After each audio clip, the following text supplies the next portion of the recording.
अस्सलाम वालेकुम people, welcome to defence outpost. तो रिसेंटली कुछ ही दिनों पहले आपको पता है कि हमने बात की थी कि किस तरह से अफगानिस्तान में जो तालिबान रजीम है उसके दरमियान और रशिया के दरमियान आहिस्ता आहिस्ता जो हाई लेवल की कोऑपरेशन है वो स्टार्ट हो रही है। और ये स्टार्ट ही जो है वो मिलिट्री डोमेन से हो रहा है, यानी कि रशिया मिलिट्री डोमेन में अफगान तालिबान को हेल्प आउट करने की कोशिश कर रहा है या उनको सपोर्ट करने की कोशिश कर रहा है। और कैसे यहाँ पर इस टाइम के ऊपर तालिबान को एयर डिफेंस सिस्टम्स की इतनी शदीद जरूरत है पाकिस्तान एयरफोर्स के अगेंस्ट में, किस तरह से वो उसको पूरा करने की कोशिश कर रहे हैं और रशिया यहाँ पर इन्हें कुछ ना कुछ सपोर्ट प्रोवाइड करने की कोशिश कर रहा है। और आपको पता है कि ये सारी जो सिचुएशन है कितनी डेंजरस हो सकती है पाकिस्तान के लिए, छोटे मोटे ही सही लेकिन एयर डिफेंस सिस्टम आना ये एक थ्रेट के तौर पर कंसिडर किया जा सकता है। पाकिस्तान एयरफोर्स के लिए अगर आप इनको थ्रेट नहीं भी लेते तो सिर्फ ये जो टीटीपी और तालिबान का नेक्सस है, इस पूरे नेक्सस के पास एयर डिफेंस सिस्टम्स आना ये एक बहुत बड़ा सिक्योरिटी चैलेंज है। तो इसी पूरी सिचुएशन के ऊपर हम भी ये चीज कहते हैं और बाकी जो पाकिस्तान से ही काफी ज्यादा क्रेडिबल जियोपॉलिटिकल एक्सपर्ट्स हैं वो भी इसी चीज को मेंटेन करके चलते हैं कि हमें रशिया के साथ अपनी जो पॉलिसी है उसको चेंज करने की जरूरत है। जो हम यहाँ पर कोशिश कर रहे हैं कि रशिया के साथ ताल्लुकात अच्छे रखने के लिए जो हमारे एक्चुअल में स्ट्रेटेजिक एलाइज बन सकते हैं उन कंट्रीज के साथ हम अपने ताल्लुकात बेहतर नहीं कर रहे और वो पूरी चीज जो है वो हमें डिसएडवांटेज की पोजीशन में ला रही है। तो जब यही पॉइंट हम डिस्कस करते हैं कि रशिया के साथ स्ट्रेटेजिक कोऑपरेशन बढ़ाने का यहाँ पर एक्चुअली में कोई फायदा एग्जिस्ट नहीं करता, इंस्टेड अगर आप यूक्रेन जैसी कंट्रीज के साथ अपनी कोऑपरेशन को इंक्रीज करते हैं तो उसका यहाँ पर आपको एडवांटेज हो सकता है। तो बहुत से लोग यहाँ पर आकर एक वैलिड क्वेश्चन करते हैं कि हमारे जो JF-17 एयरक्राफ्ट की फ्लीट है उसके अंदर जो इंजन यूज होते हैं वो रशिया के RD-93 सीरीज के हैं और रशिया अगर इन इंजन को लेकर सपोर्ट प्रोवाइड नहीं करता तो हमारी जो JF-17 एयरक्राफ्ट की फ्लीट है उसके लिए काफी बैड सिचुएशन हो जाएगी, अवेलेबिलिटी रेट जो है वो काफी ज्यादा नीचे चला जाएगा। तो ये देखने में तो एक वैलिड क्वेश्चन लगता है लेकिन एक्चुअल में इसकी रियलिटी जो है वो बहुत ज्यादा डिफरेंट है। एक काफी इंटरेस्टिंग इंसिडेंट है जो कि आपको पूरी सिचुएशन को काफी अच्छे तरीके से एक्सप्लेन करेगा। जब पाकिस्तान की तरफ से ये डिसाइड किया गया कि हमें RD-93 इंजन को JF-17 ब्लॉक 1 और ब्लॉक 2 के अंदर लगाना है तो ये बात यहाँ पर सर्टेन थी बिकॉज पाकिस्तान एयरफोर्स की डिमांड JF-17 एयरक्राफ्ट को लेकर बहुत बड़ी थी। तो इतने ही बड़े नंबर में हमें रशिया से इन RD-93 इंजन को परचेज करना था और बाद में जो उनकी सर्विसिंग और एक MRO फैसिलिटी है उसको भी रशिया से परचेज करना था। MRO का जो पॉइंट था यहाँ पर मोस्ट क्रूशल पॉइंट था। MRO फैसिलिटी का मतलब यहाँ पर होता है मेंटेनेंस, रिपेयर और ओवरहॉल फैसिलिटी। ये आपके जेट इंजन का बेसिकली एक सर्विस सेंटर होता है जहां पर इंजन को साल साल ओवरहॉल किया जाता है। उसके बाद उन्हीं इंजन के जो कोर कंपोनेंट्स हैं उनको मैन्युफैक्चर किया जाता है। स्पेयर पार्ट मैन्युफैक्चरिंग की कैपेबिलिटी MRO फैसिलिटी के अंदर होती है एंड देन सब्सीक्वेंटली कोई फॉल्ट आता है इंजन के अंदर तो उस फैसिलिटी में उस इंजन को रिपेयर करने की कैपेबिलिटी भी होती है। तो एक जेट इंजन के साथ अगर आप उस जेट इंजन की MRO फैसिलिटी लेते हैं तो हर छोटे मोटे रिपेयर के लिए आपको जो इंजन है वो बाहर भेजने की जरूरत नहीं आती, यानी कि उस कंट्री को भेजने की जरूरत नहीं पड़ती जिन्होंने इस इंजन को बनाया हो। आप अपनी ही कंट्री में उस MRO फैसिलिटी का यूज करते हुए उस इंजन को रिपेयर भी कर सकते हैं, ओवरहॉल भी कर सकते हैं और उसकी जो स्पेयर पार्ट की नीड है उसको भी पूरा कर सकते हैं। अब पाकिस्तान एयरफोर्स इस टाइम के ऊपर 150 के करीब JF-17 ब्लॉक 1 और ब्लॉक 2 को ऑपरेट करती है। 150 एयरक्राफ्ट यानी कि 150 इंजन, उसके अलावा स्पेयर इंजन। तो ये सवाल ही पैदा नहीं था होता कि पाकिस्तान एयरफोर्स इतने बड़े नंबर में रशिया से जेट इंजन को परचेज करेगी और साथ में उसकी MRO फैसिलिटी ना होती। बिकॉज अगर MRO फैसिलिटी को हम परचेज ना करते तो ये एक बहुत बड़ा लॉजिस्टिकल नाइटमेयर बन जाता। 150 इंजन को ऑपरेशनलाइज रखना, कॉस्ट इतनी ज्यादा ऊपर चली जाती कि हमसे वो कंट्रोल नहीं होती और उसका जो इफेक्ट है वो JF-17 की अवेलेबिलिटी के ऊपर पड़ता। तो ये यहाँ पर ऑब्वियस फैक्ट था कि अगर हम रशिया से जेट इंजन को परचेज कर रहे हैं चाहे चाइना के थ्रू हो, लेकिन उनकी जो एक MRO फैसिलिटी है उसको पाकिस्तान में एस्टैब्लिश करना काफी ज्यादा इंपॉर्टेंट था। लेकिन इसी क्रूशल पॉइंट के ऊपर रशिया ने यहाँ पर एक बहुत बड़ी गेम खेलने की कोशिश की और उन्होंने यहाँ पर ये जो MRO फैसिलिटी है उसको पाकिस्तान को सेल करने से इनकार कर दिया। यानी कि वो इंजन्स तो हमें सप्लाई करेंगे लेकिन उसकी जो MRO फैसिलिटी है उसको पाकिस्तान में एस्टैब्लिश नहीं करेंगे।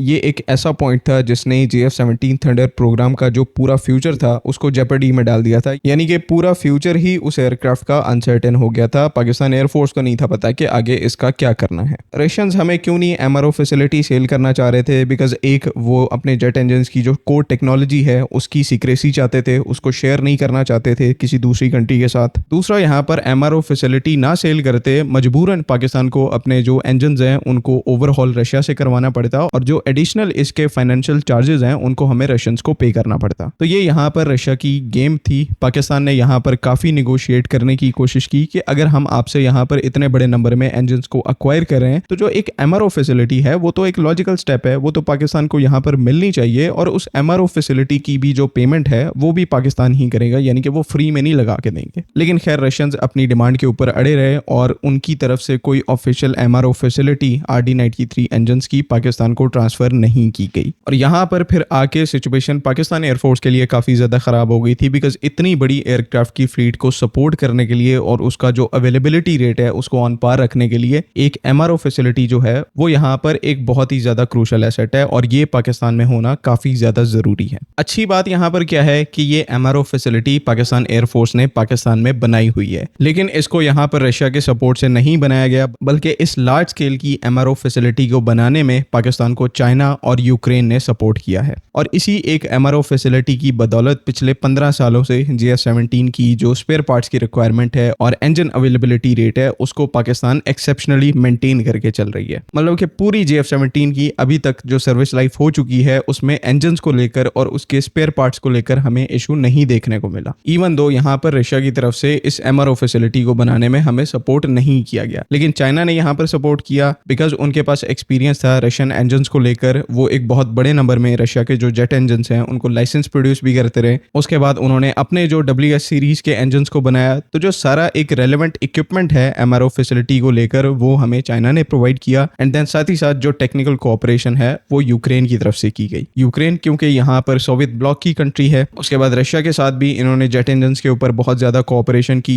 जब इनके ताल्लुकात रशिया के साथ अच्छे होते थे, जो RD-33 सीरीज के इंजन हैं यूक्रेन उनको लाइसेंस प्रोड्यूस करता था, उनकी जो MRO फैसिलिटीज हैं वो यूक्रेन में थी। तो जो बाकी रिक्वायर्ड टेक्निकल सपोर्ट है RD-93 की एक MRO बनाने के लिए पाकिस्तान के अंदर, वो हमें यहाँ पर यूक्रेन की तरफ से प्रोवाइड की गई। एंड देन सब्सिक्वेंटली इसकी वजह से हमारे जो JF-17 थंडर एयरक्राफ्ट हैं वो आज भी पूरे तरीके से ऑपरेशनल है। स्पेयर पार्ट की जो सप्लाई है वो अच्छे तरीके से चल रही है और जो कुछ यहाँ पर क्रूशल कंपोनेंट्स हैं उनको यहाँ पर पाकिस्तान में मैन्युफैक्चर किया जा रहा है। तो मकसद आपको ये सारी बातें बताने का ये कि ऑल्दो RD-93 जो है वो एक रशियन इंजन है, लेकिन उसकी जो सप्लाई चेन है वो डायरेक्टली रशिया से पाकिस्तान नहीं आती बल्कि वो चाइना से होकर आती है। और इस सप्लाई चेन के अंदर चाइना को ऐड करने के पीछे रीजन ये थी कि रशिया पाकिस्तान के साथ तो डायरेक्टली गेम खेल सकता है लेकिन वो चाइना के साथ कोई गेम नहीं खेल सकते। चाइना उनसे RD-93 के लिए स्पेयर्स डिमांड करेगा तो रशिया की मजबूरी है ये स्पेयर पार्ट्स उनको प्रोवाइड करना, बिकॉज इस टाइम के ऊपर चाइना की जो डिफेंस इंडस्ट्री है वो यूक्रेन में वॉर सस्टेन करने में रशिया को सबसे ज्यादा सपोर्ट कर रही है। बिकॉज वेस्ट की तरफ से रशिया के ऊपर सैंक्शंस लगे हुए हैं और जो क्रिटिकल कंपोनेंट्स हैं, सिलिकॉन चिप्स हैं, वो रशिया चाइना से सोर्स करता है। तो कहने का मकसद यहाँ पर कि जो हम समझते हैं कि रशिया के साथ कोऑपरेशन हमें रखनी चाहिए JF-17 के हवाले से, तो ऐसा यहाँ पर बिल्कुल भी नहीं है। आप कोऑपरेशन ना भी रखें,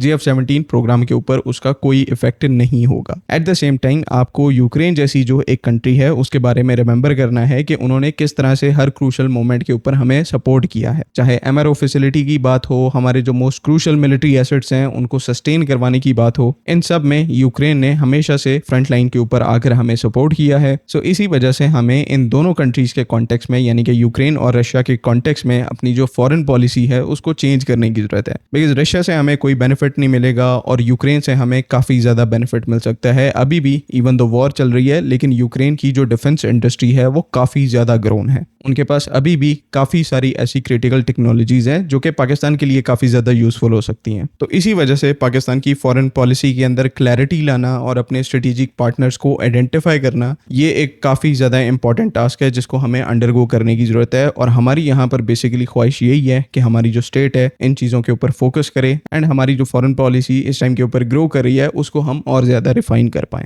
सब्सिक्वेंटली उससे रिलेटेड जो डिफेंस कॉपरेशन है उसका भी लेवल इंक्रीज किया जा सके। आई होप कि तमाम चीजें यहाँ पर क्लियर हैं। अगली वीडियो तक के लिए अल्लाह हाफिज़। पाकिस्तान जिंदाबाद।